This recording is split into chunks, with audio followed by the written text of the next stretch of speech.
নমস্কাৰ নমস্কাৰ আজি মই এখন জংঘলৰ মাজত অকলে থিয় হৈ আছোঁ।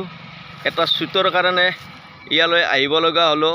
শ্বুটটো এনে ধৰণৰ, মই যিখন হাবিত বৰ্তমান অকলে থিয় হৈ আছোঁ, ইয়াতে বহুত সৰু ডাঙৰ গছ বহুতো আছে, সৰু ডাঙৰ বহুতো আছে। কিন্তু ইহঁতে যদি ফল দিব পৰা নাই, কিন্তু ইহঁতে আমাক ছাঁ দি আছে বা মোক ছাঁ দি আছে। কিন্তু গছ বুঢ়া হ'লে আপোনালোকে কাটি নেপেলাব। নিশ্চয় ইহঁতে আমাক এদিন হ'লেও ছাঁ দিব, যেনেকৈ মোক ছাঁ দি আছে এই গছবিলাকে এনেকৈ আমাক ছাঁ দিব।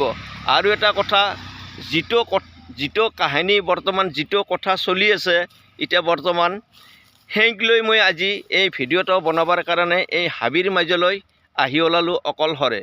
কথাটো কি জানেনে? আমাৰ মা বাবা যেতিয়া বুঢ়া হৈ যাব, আমি কিছুমান মানুহে মা বাবাক চিনি নোপোৱা হৈ যাওঁ। অৰ্থাৎ সিহঁতক মানে খাবা পিন্ধিব ভাল কৰি দিবা নোখোজোঁ। কিয় দিবা নোখোজোঁ?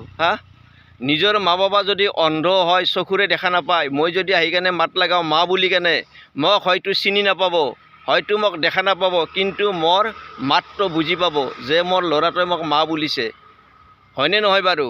নিজৰ মাক বাপেকক কেতিয়াও পেলাই দিব নোৱাৰে। নিজৰ মাক বাপেকতকৈ ডাঙৰ বস্তু একো হ'ব নোৱাৰে। এই ভিডিঅ'টো সকলোৰে কাৰণে জৰুৰী।